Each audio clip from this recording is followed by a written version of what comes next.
Good morning all of you.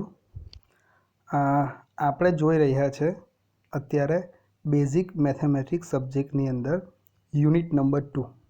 Okay, સો જે last video જે હતો ત્યાંથી જ આપણે યુનિટ નંબર 2ને સ્ટાર્ટ કર્યો છે. સો આજે છે યુનિટ નંબર 2નો બીજો વિડીયો, રાઈટ? તો યુનિટ નંબર 2 શું છે? ડિટર્મિનન્ટ એન્ડ મેટ્રાઇસિસ, મતલબ ગુજરાતીમાં શું કહેવાય છે એને? નિશ્ચાયક અને શ્રેણિક. તો આપણે સૌપ્રથમ કોની વાત કરવાની છે? ડિટર્મિનન્ટની, મીન્સ નિશ્ચાયકની. ત્યાર પછી આપણે જોઈશું મેટ્રાઇસિસ. આ જ પોર્શન વધારે છે શ્રેણિકનો, પણ એ સમજવા પહેલાં આપણે નિશ્ચાયકને સમજવું જરૂરી છે. सो प्रीवियस वीडियो में हमने देखा था कि ये जो डिटर्मिनेंट है उसको हमें कुछ नाम देना है. तो डिटर्मिनेंट है तो उसका डी नाम दे सकते हैं, कोई भी नाम, राइट? और उसको हमें किस तरह से लिखना है? तो ऐसे मॉडुलस की तरह ये 2 लाइन करनी है और उसके अंदर उसके जो घटक होते हैं निश्चायक के, मतलब डिटर्मिनन्टના જે એલિમેન્ટ એ આની અંદર લખવામાં આવે છે. કેવી રીતે? તો હાર અને સ્તંભની એક એરે, समझ पड़ी? એટલે કે रो एंड कॉलम वाइज जो है एलिमेंट को लिखा जाता है. ये ए है, ये बी है, ये सी, ये डी. तो कल हमने ये देखा था, ये जो डिटर्मिनेंट है उसका ऑर्डर क्या है? 2 है. क्यों? क्योंकि इसकी रो मतलब हार કેટલી છે? જુઓ, આ એક હાર છે અને આ બીજી હાર, આડી જોવાની લાઈન, બરાબર? અને કોલમ મીન્સ સ્તંભ કેટલા છે? તો ઊભી લાઈન જુઓ, આ એક અને આ બે. સો 2 હાર અને 2 સ્તંભ છે, તો આપણે એને લખવું હોય તો કેવી રીતે લખાય ઓર્ડર? 2 × 2. આજે સૌ પ્રથમ આપણે જે લખ્યા એનો મતલબ શું થઈ ગયો? રો, હાર, અને પછી જે 2 લખ્યા છે એ તમારે શું બતાવશે? કોલમ, એટલે કે સ્તંભ બતાવશે, બરાબર? તો આનું આપણે આન્સર કેવી રીતે લખવાનો અને કિંમત કેવી રીતે મેળવવાની એ આપણે શીખી ગયા હતા. એમાં પણ એક તમને નવું વસ્તુ શીખવી હતી કે ये जो है, देखो ये ए एंड ये क्रॉस में देखो, ये इनको क्या बोलते हैं? प्रिंसिपल डायगोनल, અગ્ર વિકર્ણ અથવા તો મુખ્ય વિકર્ણ. અને આ એ અને ડી જે છે એ એના ઘટકો કહેવાય છે, બરાબર? એવી જ રીતે આ બી અને સી, આ ક્રોસ લેશો તમે તો આને શું કહેવાશે? Subsidiary diagonal. ગુજરાતીમાં શું કહેવાશે એને? ગૌણ વિકર્ણ અથવા તો સહાયક વિકર્ણ.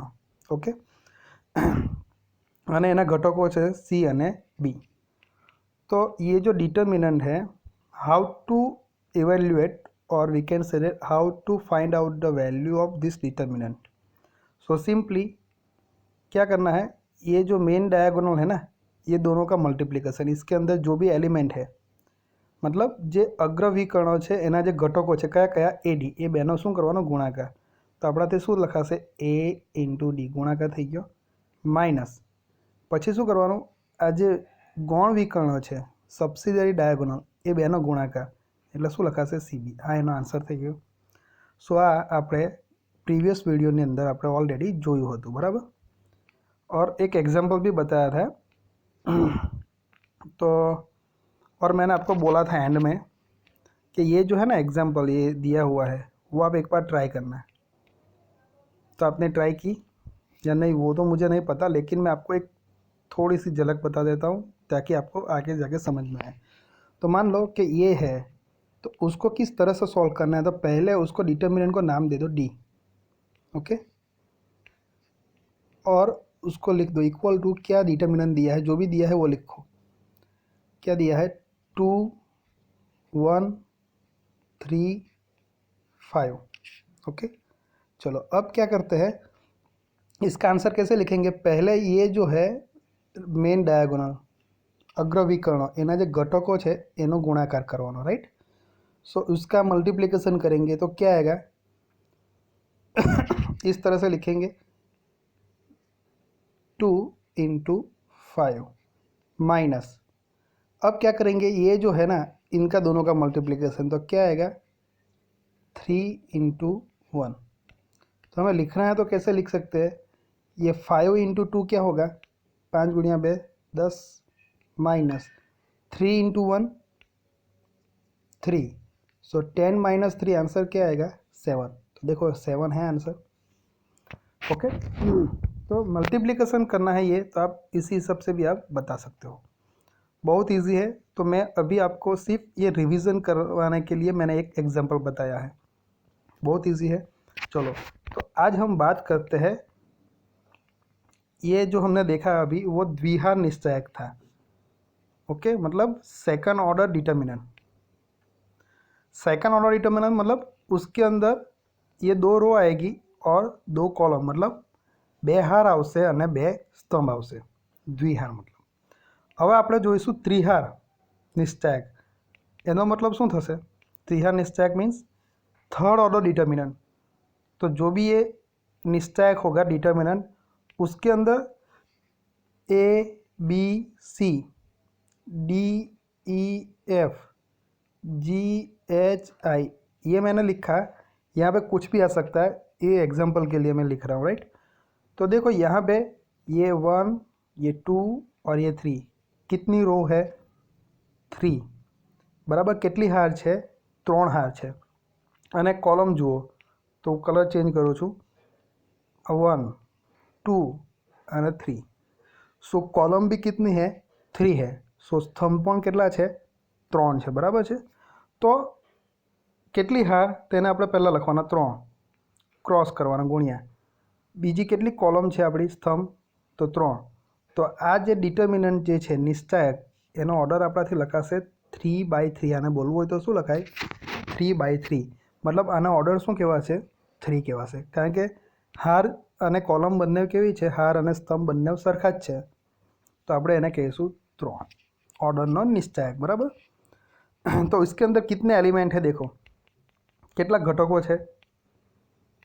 આપણે જે 2/2 જોયો मतलब આ રીતના A B C and D, इसके अंदर कितने एलिमेंट है। ये एलिमेंट मतलब ये जो A B C and D जो है उसको क्या बोला जाता है, ये डिटर्मिनेंट का एलिमेंट मतलब નિશ્ચાયકના ઘટકો કેટલા છે, અહીંયા 4 છે ને ટોટલ।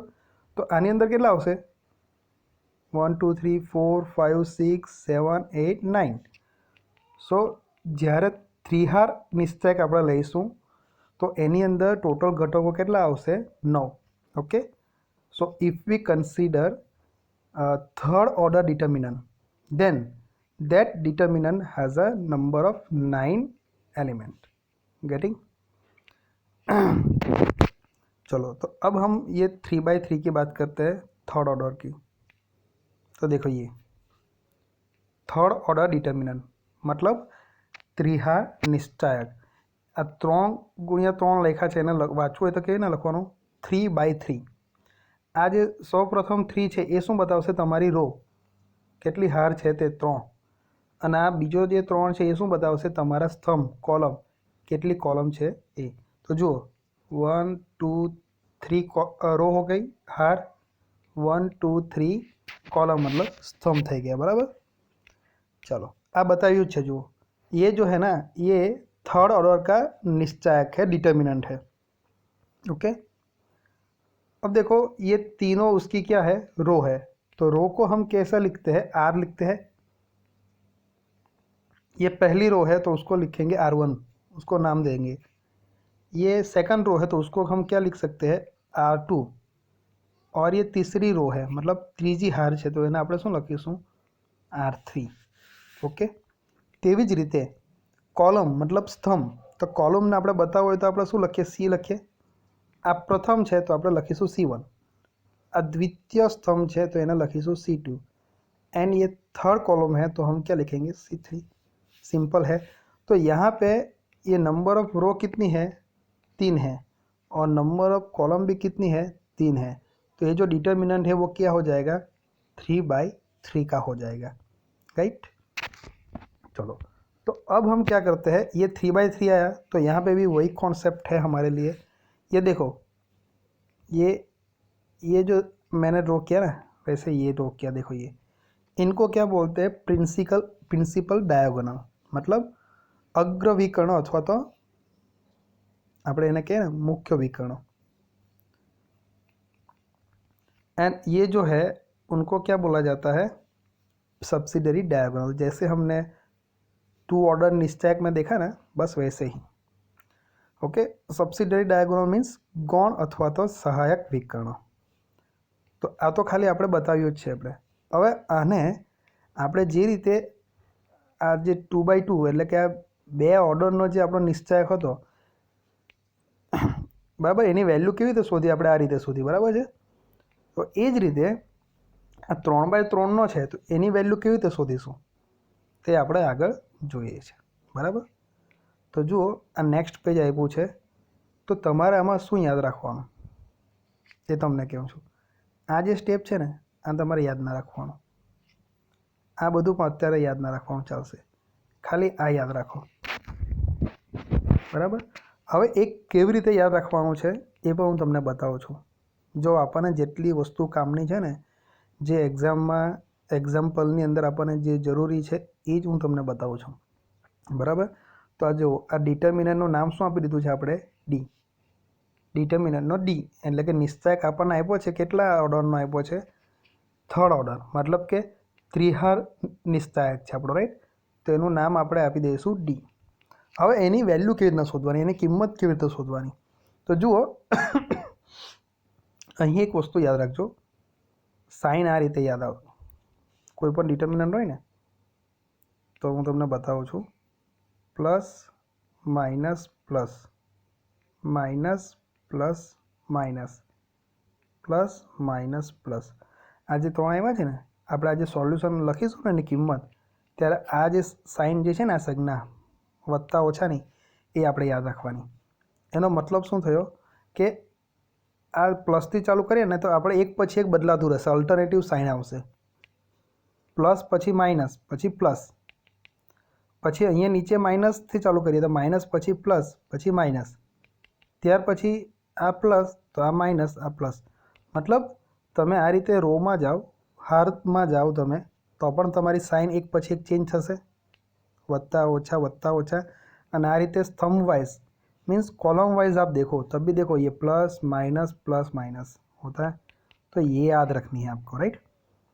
मैं फिर से बताता हूँ आपको थोड़ा बड़ा करके, ये हमारा डिटर्मिनेंट है 3/3 का। तो कैसे याद रखेंगे?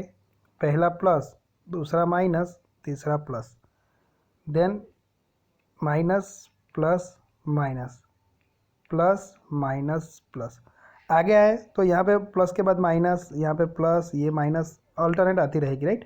सो अभी 3 ऑर्डर का ही है तो हम इसके बारे में ही देखेंगे। तो ये आ गया, तो चलो अब क्या करेंगे, ये जो 3/3 है इम्पोर्टेंट है, इनका हम वैल्यू कैसे फाइंड करेंगे?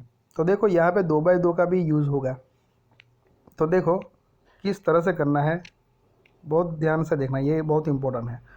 तो देखो ये है ना, ये रो को भी हम ले सकते हैं, इनको भी आप किसी को भी ले सकते हो, आंसर हमारा सेम ही आएगा। એવી જ રીતે આપણે જે હાર છે ને 3, આ 3માંથી કોઈ પણ એક લઈ શકીએ, અથવા તો આ સ્તંભ છે 3, આ 3માંથી પણ કોઈ પણ એક આપણે લઈ શકીએ। આપણે જે પણ આપણે લઈશું, બરાબર છે, બધાનો આન્સર કેવો આવશે? સરખો જ। પરંતુ આપણે એક જ ધ્યાનમાં રાખવાનું છે, હું તમને મોટે ભાગે એક્ઝામ્પલમાં બતાવીશ, આ ખાલી જે પ્રથમ જે આપણે હાર આવે ને રો, બસ એને જ આપણે યાદ રાખવાની। એમાં યાદ શું રાખવાનું કે આ પ્લસ આવશે, બીજો માઇનસ અને આ પ્લસ, આ રહ્યો છે। પ્રથમ હારમાં પ્રથમ ઘટકની સાઇન કઈ આવશે? સંજ્ઞા પ્લસ, બીજાની માઇનસ અને ત્રીજાની પ્લસ, बस આટલું યાદ રાખજો। अब क्या करेंगे, ये आपको अभी नहीं लिखना चलेगा, अब ये स्टेप हम डायरेक्ट देखते हैं। तो देखो ये ए है ना, यहाँ से स्टार्ट करते हैं हम, इनके लिए ये रो को हम कंसिडर करते हैं, बराबर। જે પ્રથમ જે હાર છે ને તેને આપણે લઈએ, તમે કોઈ પણ હાર લઈ શકો, કોઈ પણ સ્તંભ લઈ શકો, પરંતુ આપણે કોઈ પણ એક જ માટે કરવાનું, કારણ કે બધા માટે આપણો આન્સર જે છે, જવાબ એ સરખો જ આવવાનો છે, right. So if you consider any row out of this 3 and any column out of these 3 column, then you will get the same answer. So better consider only one, and most of the cases simply consider first row, right, as a reference, right। चलो तो पहले ये जो ए है ना, उसको ए को लिख दो, देखो ये लिखा है, बाद में क्या करना है, इनटू उसके साथ मल्टीप्लाई करना है। ये क्या है, निश्चायक हो गया, डिटर्मिनेंट 2/2 का। तो वो कौन सा लिखना है, तो देखो ये ए है ना, उसकी रो निकाल दो और उसकी कॉलम निकाल दो, बाकी क्या रहा, इतना रहा ना, उसका क्या कर दो, निश्चायक मतलब डिटर्मिनेंट है। और ए की साइन क्या आएगी, प्लस आएगी। देखो ये पहला जो है ना घटक, पहला एलिमेंट है, तो उसकी साइन क्या आएगी, प्लस आएगी। तो क्या किया, ये ए को एज इट इज लिखना है। देखो ए को मैं लिख दूँ इनटू डिटर्मिनेंट। अब डिटर्मिनेंट में क्या लिखना है, डिटर्मिनेंट में क्या लिखना है, तो देखो ये ए जो है ना, इनके ये कौन सी रो में आता है, आज ए जो घटक है कई हार में आवे, तो क्या प्रथम हार में, कई स्तंभ में आवे प्रथम, ए काढ़ी नाखवाना। बाकीना जे रह्या ने बस एनो આપણે નિશ્ચાયક લેવાનો। તો જુઓ શું આવશે, EFHI છે, આવ્યું આવી ગયું આટલું, બરાબર છે। ચાલો એ જ રીતે આપણે લખીશું આગળનું, કેવી રીતે, હવે શું આવશે, આપણે આ રો લેતા છે ને, પ્રથમ રો, પ્રથમ હાર, તો એનું પૈતું પછી હવે બી આવશે, તો અહીંયા શું લખવાનું આપણે, બી, બરાબર છે। હવે પ્લસ આવશે કે માઇનસ આવશે, તો જો આ પ્રથમ હારનો કયો ઘટક છે, બીજો, તો આ પ્રથમ હાર આપણી આ છે, અને આ પ્રથમ પ્લસ હતા, બીજો ઘટક કેવો આવે છે, માઇનસ, તો આપણે બીને કેવો લેવાનો, માઇનસ લેવાનો। સમજ પડી ગઈ, તો અહીંયા શું લખાશે, -b લખાશે, બરાબર। આ જે સાઇન જે છે ને, આ તમારે ધ્યાનમાં રાખવાની છે। સમજ પડી ગઈ, આ જે સાઇન છે, આ એ તમારો પ્રથમ ઘટક, એ તમારો પ્લસ, બી જે છે એ તમારો બીજો ઘટક આવ્યો ને, તે બીજો ઘટક કેવો આવે, એની સાઇન કેવી આવે, સંજ્ઞા માઇનસ, તો આપણે બીની આગળ શું લખવાનું, માઇનસ। સમજ પડી ગઈ, તો આ માઇનસ અને આ બી, હવે આ તમે લખી દીધું -b, મલ્ટીપ્લાય શું કરવાનું, डिटर्मिनेंट। હવે डिटर्मिनेंट कयो लेवानो, तो जुओ ये बी है ना, वो कौन सी रो में आता है, कई हार में प्रथम, અને કોલમ કઈ આવશે, બીજી, તો તે સિવાયના ઘટકો છે ને એ આમાં લખી દેવાના। જુઓ કયા છે, આયરા આવશે DF, સો DF GI, સમજ પડી। તો જે ઘટક વિશે આપણે લખતા હોય ને, તો તેની હાર અને તેની સ્તંભ એ કાઢીને જે બાકીના ચાર રહે ને, તેવા એને આપણે આ નિશ્ચાયકમાં લખી દેવાના। જુઓ લખ્યા છે -b આવી ગયું, DF GI। ओके अब क्या करेंगे नेक्स्ट, अब बी तक तो आ गए, तो भाई बाकी कौन रहा एंड में, ये सी। तो सी क्या है, पहली जो ये रो है उसके अंदर थर्ड एलिमेंट है, मतलब आ प्रथम जे हार है एनी अंदर कयो एलिमेंट है, त्रीजो, ए केवो आवे छे, प्लस, तो આપણે અહીંયા સાइन कई લખવાની, +c, बराबर। आने सी ने मल्टीप्लाय करवानो। હવે सी ने कोनी साथे मल्टीप्लाय करवानो, निश्चायक, तो ये निश्चायक कयो आवशे, जो सी निश्चायक कयो आवशे, तो जुओ आ सी जे छे ने ए कई रो में आवे, कई हर में ते काढी नाखो, कया स्तंभ में आवे, कॉलम, ए काढी नाखो, बाकीनुं जे रह्युं ए तमारो निश्चायक लई लो, तो शुं आवशे, DEGH આવી ગયું આપણું। બસ આટલું જ કરવાનું છે, એટલે એની કિંમત આપણને મળી જશે। समझ पड़ी गई, ओके। तो આપણે કઈ રો લીધી, આપણી એરિયા, તો એ ને આપણે કેવો લેવાનો, પ્લસ, બી કેવો લેવાનો, માઇનસ, અને સી કેવો લેવાનો, પ્લસ। આ યાદ રાખજો, કોઈ પણ લેવ તમે, માની લો કે તમે અત્યારે આપણે પ્રથમ હાર લીધી ને, તમારે मानी लो कि द्वितीय हार लेवी है, सेकंड नंबर की जो रो है वो आपको लेनी है, तो ये डी को क्या करना है, माइनस। देखो ये पहला माइनस है, बाद में ई प्लस आ जाएगा ये, और जो बाद में एफ आया वो क्या आ जाएगा, माइनस। अब तीसरी लो, तो पहला क्या है, प्लस, तो ये प्लस माइनस प्लस ऐसे आएगा, राइट। सो ज़्यादातर हम क्या करेंगे, ये जो पहली रो है ना, बस उसको ही लेंगे, एक ही याद रखना है हमें, पता चला। तो बहुत इजी है एक्चुअली, आपको 2/2 का जो आंसर आता हो ना, तो आप इजीली लिख सकते हो। तो यहाँ पे इनका जो वैल्यू है वो ये याद रखो, बस इतना। किस तरह से आता है वो पता चला, मैंने बताया किस तरह से लिखना है। अब इजी हो गया, ये मत याद रखो, डायरेक्ट ये याद रखो, राइट। अब इजी हो गया, ये ए है, तो पहले ये 2/2 का निश्चायक आ गया ना, डिटर्मिनेंट।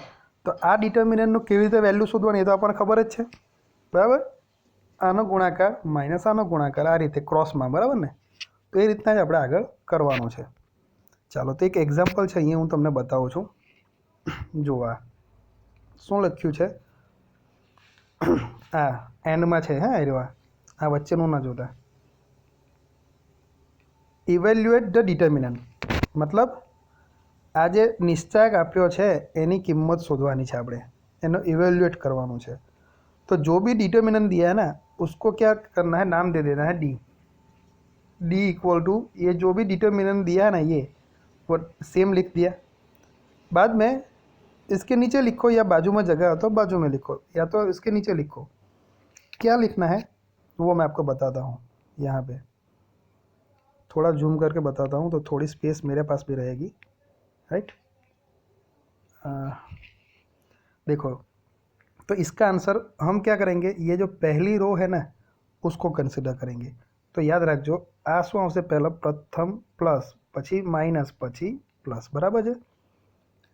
चलो आटलू थई गयुं. हवे शुं करीशुं, आ जे 3 छे ने एने लखीशुं. ए तो प्लस ज छे એટલે આગળ આપણે પ્લસ લખવાની જરૂર નથી. એને આપણે મલ્ટીપ્લાય કરીશું ડિટર્મિનન્ટથી. હવે ડિટર્મિનન્ટ કયો લખીશું, કયો લખીશું, આ જે રો કાઢી નાખવાની અને આ એની કોલમ.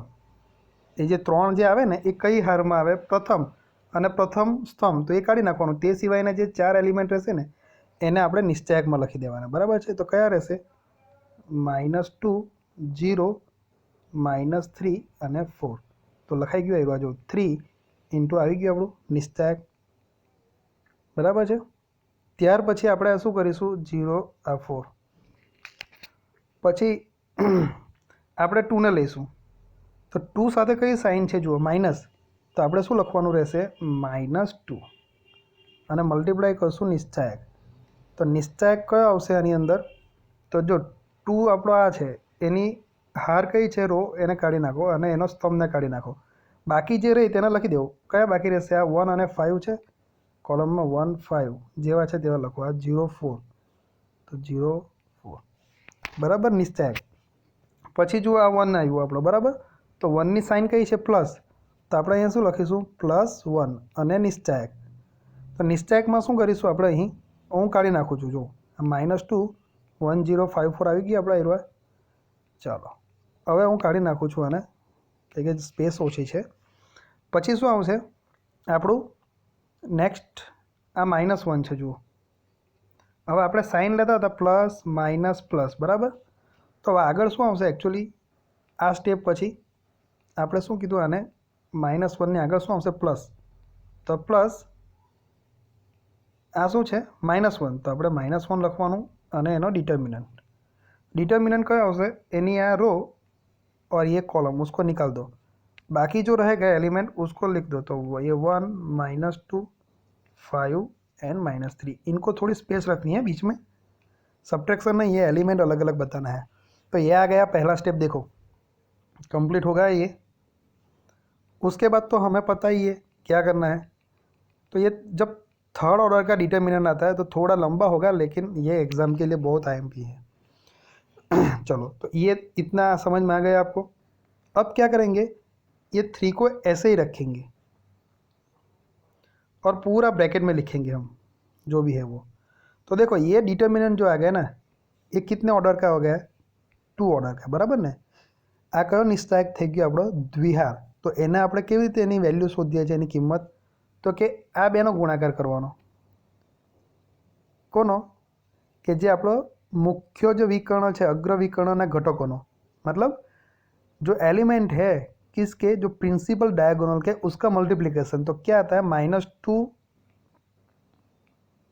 -2 इंटू 4.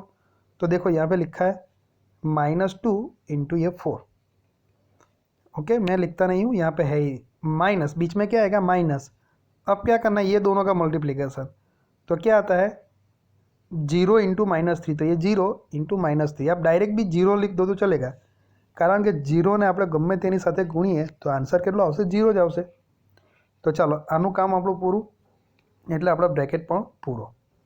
હવે શું આવશે, આ -2. ઓકે, સો -2 પછી આપણે આ સ્ક્વેર બ્રેકેટ, આ બેનો ગુણાકાર ક્રોસમાં કરવાનો છે, બરાબર ને. तो 1 इंटू 4 એટલે આપણે લખીશું 1 इंटू 4 माइनस अब ये दोनों का तो क्या होगा 0 इंटू 5 अथवा तो 5 इंटू 0 लखो चालशे। तो जो आ गया अपू आ -2 1 इंटू 4 माइनस 0 इंटू 5। ओके, अब क्या होगा नेक्स्ट,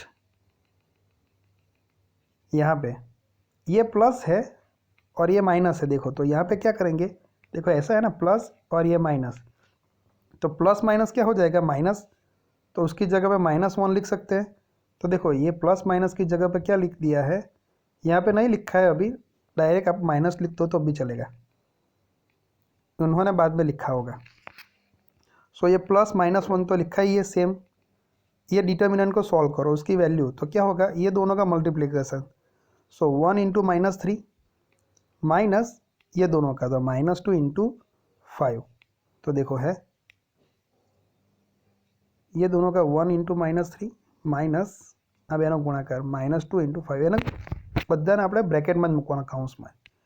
ओके, हवे आपणे एने सोल्यूशन करीशुं केवी रीते ते जुओ। ये 3 है इक्वल टू ये 3। अब मैं ब्रैकेट लिखता हूँ, ये दोनों का मल्टीप्लिकेशन कितना आएगा -2 4 का, प्लस माइनस माइनस 4 2 8 -8, और ये दोनों का ये तो 0 ही हो जाएगा, तो ये इसका कोई मतलब है नहीं, तो इतना ही आएगा, इतना आएगा। अब यहाँ पे आ जाओ -2, ये 4 इंटू 1 का मल्टीप्लिकेशन कितना आएगा गुणाकार 4, और ये 0 गुणिया 5 मतलब ये तो 0 थी जैसे, तो लखवानी जरूर नहीं।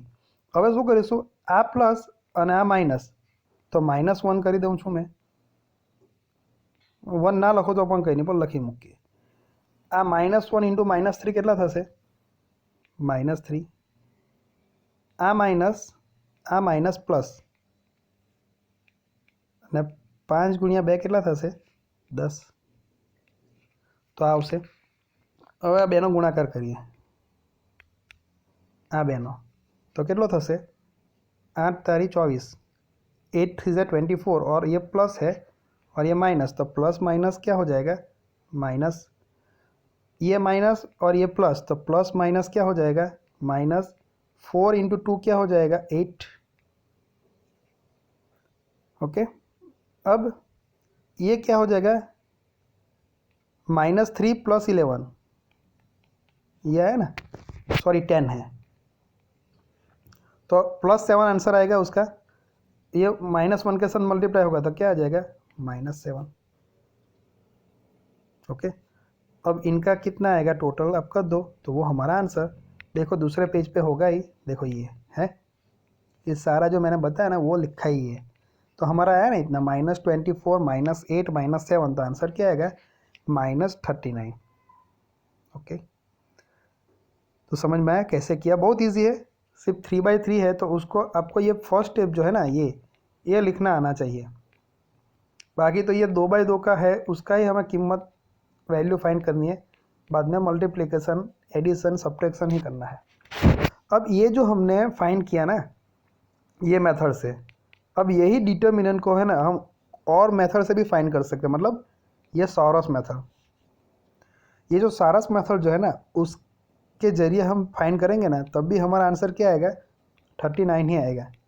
ये जो 39 है -39 वही आंसर देखो ये सॉरस मेथड से किया है, तो हम नेक्स्ट वीडियो में देखेंगे कि इतनी इम्पोर्टेंट है नहीं, लेकिन कोई बात 3 मार्क में आ सकता है कि evaluate the determinant by using the sorus method, बराबर કે નિશ્ચાયકની કિંમત સારસની મેથડથી શોધો, તો ત્યારે આપણે પછી આ જ મેથડ કરવી પડે, ત્યારે આપણે આ ના ચાલશે, બાકી આ ના આપ્યું હોય તો તમારે આ જ રીતે કરવાનું। અને આની અંદર પણ મેં તમને કહ્યું આપણે શું કરીએ, પ્રથમ હરોળ લીધી ને 3 -2 -1, આપણે આ બીજી લે ત્રીજી લે તો પણ ચાલે, અથવા તો આ સ્તંભ લઈએ ને કોલમ તો પણ ચાલે, કોઈ પણ રીતે આપણાથી થાય, परंतु આપણે એક જ યાદ રાખવાનું, આ પ્રથમ રો જ આપણે લેવાની ઓલવેઝ, તો સાઇન યાદ રાખવાની પ્લસ માઇનસ પ્લસ, બરાબર છે।